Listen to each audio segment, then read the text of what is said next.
Hello everyone, स्वागत है आप सभी को आपके प्यारा सा यूट्यूब चैनल कृतज्ञ क्लासेस पे।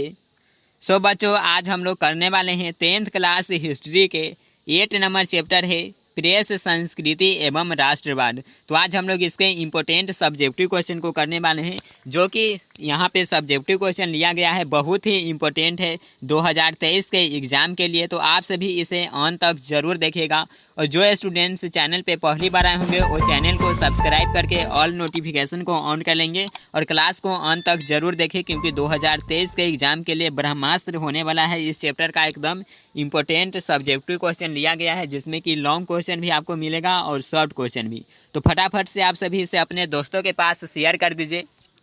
चलिए जल्द से शेयर कर दीजिए, शुरू करते हैं। फर्स्ट क्वेश्चन देखिए। फर्स्ट क्वेश्चन है, भारत में मुद्रण के आरंभिक इतिहास पर एक टिप्पणी लिखे। भारत में मुद्रण के आरंभिक इतिहास के बारे में पूछा है। चलिए देखते हैं, इसे ध्यान से देखिएगा। भारत में छपाई का इतिहास पुर्तगालियों के आगमन के साथ आरंभ होता है। 16वीं सदी के मध्य में गोवा में पुर्तगाली धर्म प्रचारकों जेसुइटों ने पहली बार छापाखाना लगाया। किसने छापाखाना लगाया था? तो जेसुइटों ने पहली बार छापाखाना लगाया था। उन लोगों ने स्थानीय लोगों से कोंकणी भाषा सीखकर उसमें अनेक पुस्तकें छापी। जो सबसे पहले छापाखाना लगाया गया था, उसमें जो पुस्तकें छपी थी वह कोंकणी भाषा में था। किस भाषा में था? तो कोंकणी भाषा में था। 16वीं शताब्दी से ही कैथोलिक पादरियों ने तमिल भाषा में पहली पुस्तक को चीन में प्रकाशित की। इस समय से भारत में पुस्तकें की छपाई ने गति पकड़ी। पूछेगा कि जो भारत में है पुस्तकों के छपाई ने कब गति पकड़ी? तो 16वीं शताब्दी में। देखिए, इस समय पुस्तकों की छपाई ने गति पकड़ी। 1674 तक कोंकणी और कन्नड़ में लगभग 50 पुस्तकों का प्रकाशन हो चुका था।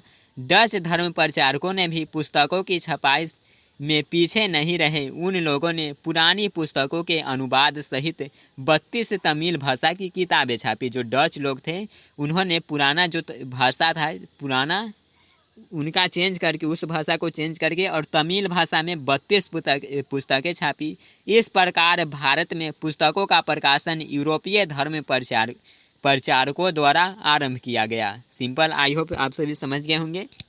चलिए नेक्स्ट क्वेश्चन पे बढ़ते हैं। अगला क्वेश्चन देखिए, सेकेंड, तकनीकी विकास का मुद्रण पर क्या प्रभाव पड़ा? पूछा है कि तकनीकी विकास का मुद्रण पर क्या प्रभाव पड़ा है। देखिए, जैसे जैसे छपाई का प्रसार होता गया, वैसे वैसे छापाखाना में भी निरंतर सुधार किए गए, ताकि कम श्रम लागत और समय में अधिक से अधिक छपाई की जा सके। देखिए, जैसे जैसे छापाखाना था, छपाई था, इसका प्रसार होने लगा, इसका विस्तार होने लगा, वैसे वैसे है जो कि इसका में है सुधार आने लगा। कहा गया कि कम मजदूर लगे और लागत कम लगे और अधिक से अधिक पुस्तकें हैं जो कि छापा जा सके। 18वीं सदी के अंतिम चरण तक धातु के बने छापाखाने का काम करने लगे। देखिए, अभी यार कहा है कि 18वीं सदी के अंतिम चरण तक धातु के बने छापाखाने काम करने लगे। 19वीं सदी में छापाखाना में और अधिक तकनीकी सुधार किए गए। 19वीं शताब्दी में न्यूयॉर्क निवासी M.A. हो ने शक्ति चालित बेलनाकार प्रेस का इजाद किया। देखिए, M.A. होम होगा, कौन होगा? M.A. होम ने शक्ति चालित है जो कि बेलनाकार प्रेस का इजाद दिया। बेलनाकार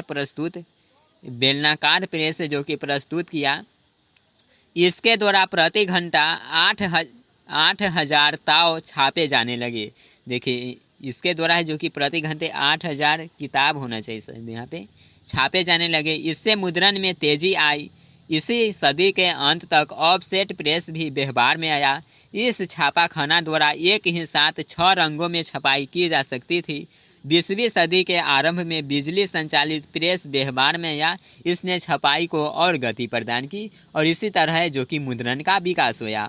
समझ गए आप सभी? कोई भी डाउट नहीं होगा। इसका PDF आपको मिल जाएगा टेलीग्राम के ग्रुप पर, और टेलीग्राम ग्रुप पे रोज रात 9:30 बजे क्यूज होता है, आप लोग ज्वाइन कर लीजिए। अगला क्वेश्चन देखते हैं 3 नंबर। गुटेनबर्ग ने मुद्रण यंत्र का विकास कैसे किया? कहा है कि गुटेनबर्ग ने जो मुद्रण यंत्र का विकास किया था, किस प्रकार से इन्होंने विकास किया। देखिए, यूरोप में छापाखाना के आविष्कार का श्रेय सर्वप्रथम जर्मनी के यूहान गुटेनबर्ग को है। देखिए, गुटेनबर्ग का पूर्ण नाम पूछे थे, यूहान गुटेनबर्ग है, जिसने 1448 ईस्वी में छापाखाना का आविष्कार किया। छापाखाना का आविष्कार किसने किया था? गुटेनबर्ग ने 1448 ईस्वी में। जैतून पेरने की मशीन को आधार बनाकर उसने प्रिंटिंग प्रेस का विकास किया। इस छपाई मशीन में पेंच की सहायता से लंबा हैंडल लगाया गया था। पेंच को घुमाकर प्लाटेन को गीले कागज पर दबाया जाता था। सांचे का उपयोग कर अक्षरों की धातु की आकृतियों को ढाला गया। इन टाइपों को घुमाने या मूव करने की व्यवस्था की गई। देखिए, ये सभी उपयोग में लाया गया। देखिए, हैंडल बनेगा, पेंच को घुमाकर प्लेटेन को गीले कागज पर दबाया जाता था। सांचे का उपयोग किया गया और उसका अक्षर बनाया गया और उसे घुमाया जाता था, इसे मूव किया जाता था। इस तरह जो कि छपाई होता था। चलिए नेक्स्ट क्वेश्चन देखते हैं 4 नंबर। भारतीय प्रेस की किन्हीं 3 विशेषताओं का वर्णन करें। क्या कि भारतीय प्रेस की 3 विशेषताएं बताइए। चलिए देख लेते हैं। भारतीय प्रेस की विशेषताएं निम्नलिखित है। चलिए फर्स्ट विशेषता देखते हैं।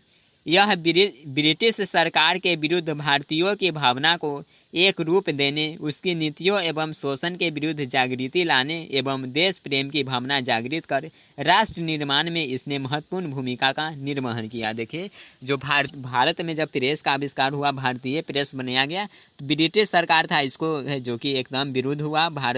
भारतीयों के द्वारा नया नीति हुआ, शोषण जो किया जाता था उसे हटाया गया और देश प्रेम आया। सबसे पहले तो भारत में निर्मित प्रेस आया, तो देश प्रेम की भावना है जो कि जागृत किया गया और इस तरह से जो कि इसका विकास हुआ। अगला देखते हैं सेकेंड। इसके द्वारा न्यायिक निर्णयों में पक्षपात, धार्मिक एवं सामाजिक सुधार आंदोलन को बल मिला तथा भारतीय जनमत जागृत हुआ। देखिए, न्यायिक निर्णय है, इसका पक्षपात है, सभी से सुधार आया और सामाजिक सुधार आंदोलन को बल मिला तथा भारतीय जनमत जो भारत के लोग थे वह जागृत हुए। अगला देखते हैं 3 नंबर।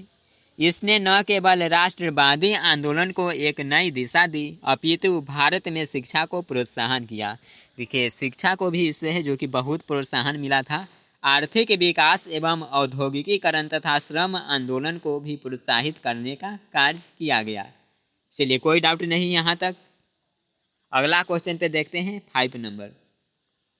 भारत में पांडुलिपियाँ कैसे बनाई जाती थी। कहा है कि भारत में जो पांडुलिपियाँ बनाई जाती थी कैसे बनाई जाती थी। चलिए इसे समझ लेते हैं। प्राचीन काल में भारत में धातु पत्थर पर अभिलेख उत्कीर्ण करवाने के अतिरिक्त भोजपत्र एवं तार के पत्रों तथा बाद में हाथ से बने कागज का व्यवहार भी लेखन सामग्री के रूप में किया गया। देखिए, सबसे पहले था वह था धातु पत्थर पर जो अभिलेख लिखा जाता था, उत्कीर्ण करवाने में अतिरिक्त भोजपत्र एवं तार के पत्रों तथा बाद में हाथ से बने कागज का व्यवहार भी लेखन सामग्री के रूप में किया गया। इसने हस्तलिखित पांडुलिपियाँ तैयार की गई। संस्कृत, पाली, प्राकृत, क्षेत्रीय भाषाओं अरबी तथा फारसी में ऐसी असंख्य पांडुलिपियाँ तैयार की गई। जो देखिए किस किस भाषा में तैयार किया गया, तो संस्कृत में, पाली भाषा में, प्राकृत भाषा में और क्षेत्रीय कुछ भाषा था जैसे कि अरबी वगैरह, इस सब में पांडुलिपियाँ को तैयार किया गया। इनके किनारों को सुंदर रंगीन चित्रों से सुसज्जित किया जाता था। इनके पन्नों को सिलकर उन पर जिल्द चढ़ा दी जाती थी जिससे वे सुरक्षित रहती थी। तो इस तरह से है जो कि भारत में पांडुलिपि का विकास हुआ। चलिए, बिल्कुल बिल्कुल, तो आप सभी वीडियो को शेयर कर दीजिए। और अगला क्वेश्चन देखते हैं 6 नंबर। वर्नाक्यूलर प्रेस एक्ट पारित करने का क्या उद्देश्य था। वर्नाक्यूलर प्रेस एक्ट पारित करने के उद्देश्य पूछा है, तो चलिए देखते हैं इनका मुख्य उद्देश्य क्या था। फर्स्ट देखिए, सरकार वैसी कोई पत्र, पत्रिका अथवा समाचार पत्र को मुक्त रूप से प्रकाशित नहीं होने देना चाहती थी जिसमें सरकारी व्यवस्था और नीतियों की आलोचना हो तथा भारत में उभरते राष्ट्रवाद के प्रसार को रोकने के लिए।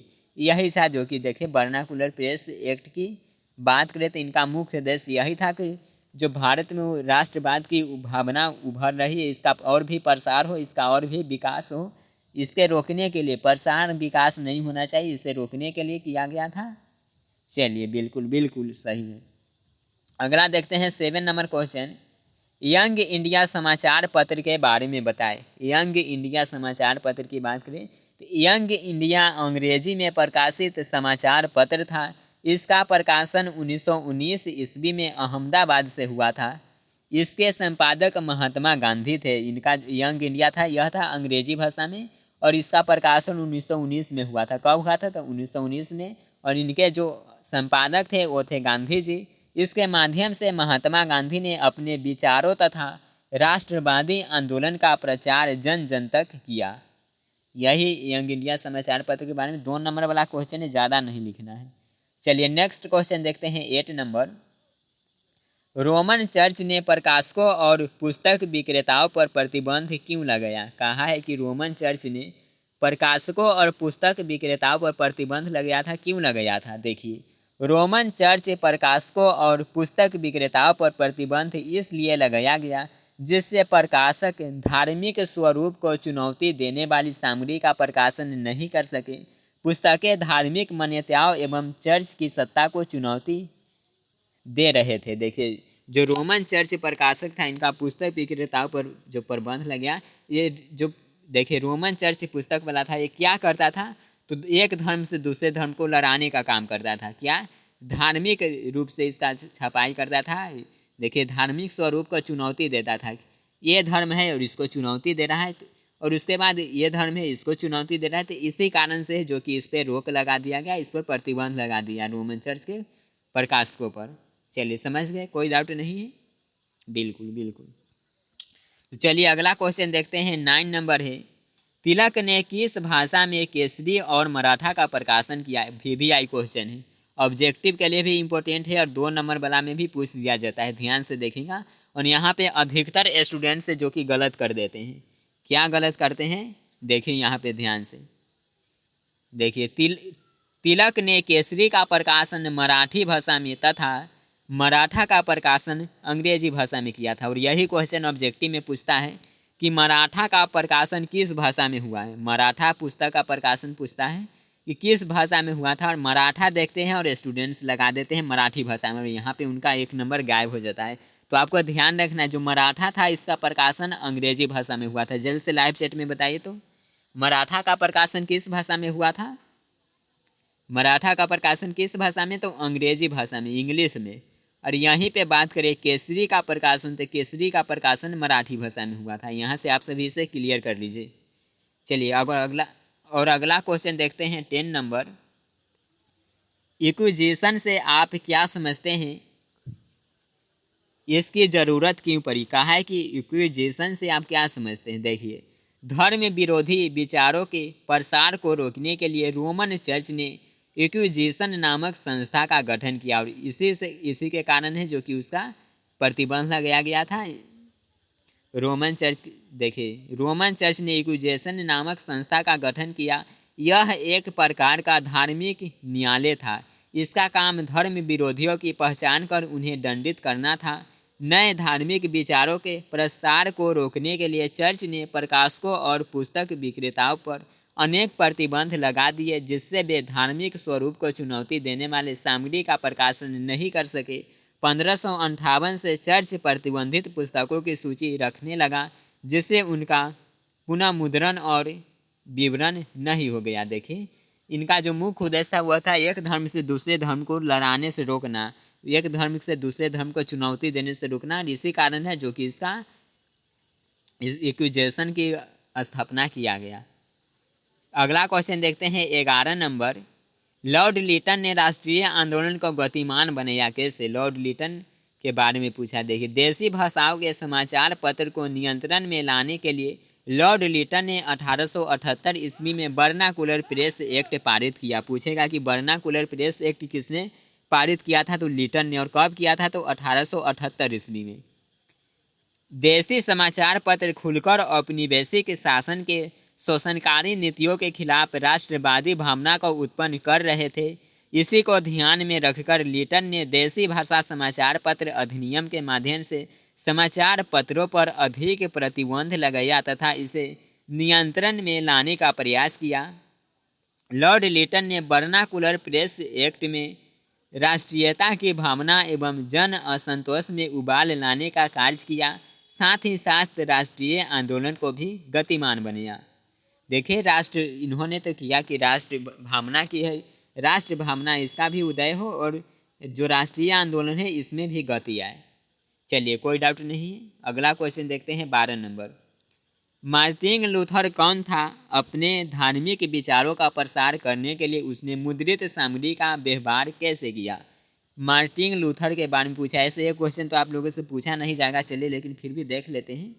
मार्टिन लूथर जर्मनी का एक धर्म सुधारक था। ये पूछा जाएगा कि मार्टिन लूथर क्या था? धर्म सुधारक था। वह रोमन कैथोलिक चर्च में व्याप्त कुरीतियों का विरोधी था। उसे धर्म सुधार आंदोलन का अग्रदूत कहा जाता है। यह इम्पोर्टेंट है, पूछा जाएगा कि किसे धर्म सुधार आंदोलन का अग्रदूत कहा जाता है, तो याद रखेगा मार्टिन लूथर को। अपने विचारों के लिए उसने मुद्रण का सहारा लिया। उसका मानना था कि मुद्रण ईश्वर की दी हुई महानतम देन है, सबसे बड़ा तोहफा। बहुत ही यह इम्पोर्टेंट है। मुद्रण ईश्वर की दी हुई, देखिए मुद्रण ईश्वर की दी हुई महानतम देन है, सबसे बड़ी तोहफा। आप लोग इसका स्क्रीनशॉट लेकर रख लीजिए और 99% चांस बनता है कि आपके एग्जाम में यह आ जाएगा। जल्द से इसका स्क्रीनशॉट ले लीजिए। यह किसका कथन है? तो मार्टिन लूथर का कथन है। चलिए देखते हैं। 1517 में उसने 95 स्थापनाएं लिखकर इसकी एक प्रति विटेनबर्ग चर्च के दरवाजे पर टांग दी। इसकी प्रतियां छापकर चर्च को वाद विवाद करने की चुनौती दी गई। यह था जो कि इस चैप्टर का इम्पोर्टेंट। यहाँ पे देखिए तो हम लोगों ने 12 क्वेश्चन को किया है। आई होप आप सभी इसे समझ गए होंगे। कोई भी क्वेश्चन में आपको डाउट है तो कमेंट करके पूछ सकते हैं और डेली क्यूज के लिए अपना टेलीग्राम ग्रुप ज्वाइन कर लीजिए। डिस्क्रिप्शन में लिंक दिया गया है, या आप सर्च कर सकते हैं @ लगा करके बिहार कृतज्ञ। क्या लिखना है? बिहार कृतज्ञ। जैसे ही आप बिहार कृतज्ञ लिखिएगा तो आपको देखने को मिल जाएगा। यह है जो कि इनका लिंक है, तो आपको ग्रुप मिल जाएगा, ज्वाइन कर लीजिए। रोज़ रात को 9:30 बजे क्यूज होता है। और आज का क्लास आपको कैसा लगा कमेंट करके ज़रूर बताइए और ज़्यादा से ज़्यादा दोस्तों के पास शेयर कर दें। चलिए तो मिलते हैं नेक्स्ट क्लास में। बाय।